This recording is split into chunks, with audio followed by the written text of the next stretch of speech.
What we witnessed on SmackDown was not just another shocking wrestling angle but something that felt like it crossed the line between entertainment and a real-life nightmare, because Brock Lesnar did not simply return, he returned like an uncaged beast with a personal vendetta, and Jacob Fatu was the victim of a rampage so brutal that many fans and insiders are now wondering if this was the most savage assault in SmackDown history. An attack so ferocious that people are questioning whether Jacob's career is hanging in the balance and whether WWE itself has completely lost control of its product. Because this wasn't scripted carnage, it was a merciless dismantling of a man's body and pride that left the arena gasping in disbelief, and the fallout is already spiraling out of control both on-screen and backstage.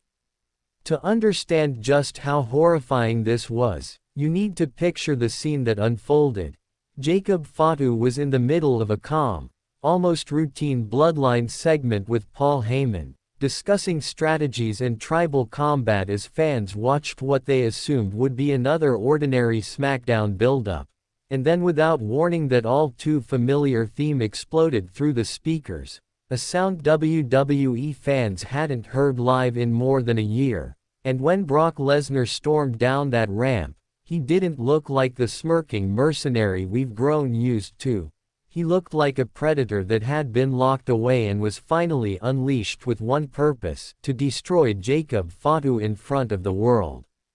The spear that followed sounded like a car crash, an impact that folded Jacob in half before he could even react, and then came an F5 so vicious the ring shook under the weight. But Brock wasn't finished, because like a man possessed he dragged Jacob out of the ring and launched him through the announce table with such force that debris flew into the crowd. And even then, when Jacob tried to rise, Brock grabbed a steel chair and began delivering blows that were so precise and so merciless they felt less like wrestling and more like an execution.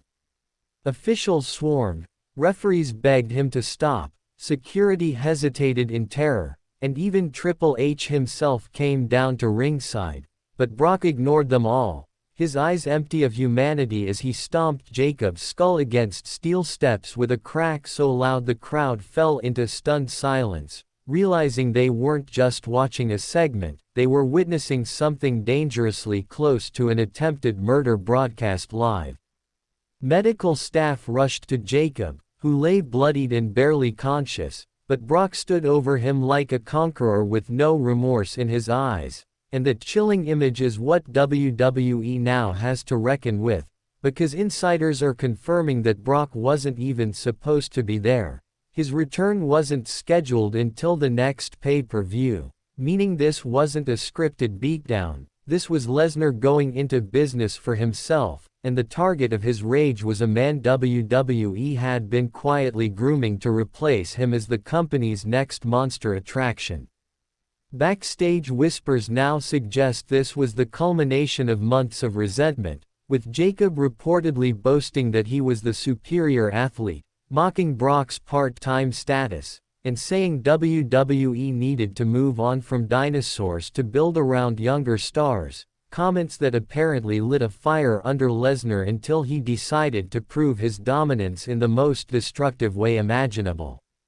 The aftermath has shaken WWE to its core, with Roman Reigns reportedly storming into Triple H's office, furious that his cousin was attacked so savagely and threatening to walk out of storylines unless action is taken, while Paul Heyman, long Brock's advocate, was overheard saying the attack went too far, a statement that has stunned the locker room given Heyman's history of defending Lesnar at all costs. Wrestlers are now split, some saying Jacob brought this on himself, others calling Brock's actions unprofessional and dangerous, and that divide is creating tension reminiscent of the Montreal Screwjob. While medical sources confirm Jacob's injuries are severe, including a major concussion, potential nerve damage, and deep cuts requiring over 30 stitches, injuries made worse by the fact WWE's medical staff weren't prepared because they had no idea Brock would even be there.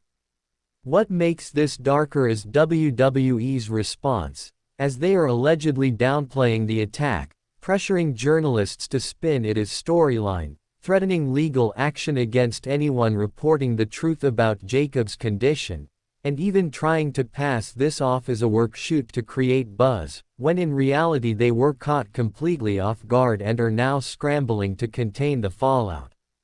Fans are furious, mainstream media is already questioning WWE's safety standards, and rumors swirl that Jacob's family may sue both Brock and WWE for negligence, which could expose the company's darkest backstage realities in court.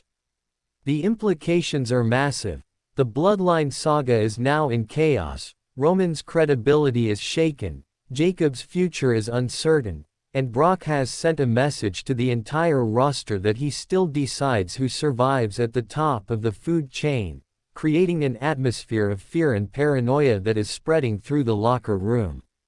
This wasn't just a storyline twist, it was a power play, a declaration of war, and a brutal reminder that when Brock Lesnar decides to impose his will, nobody, not even Triple H, has the power to stop him.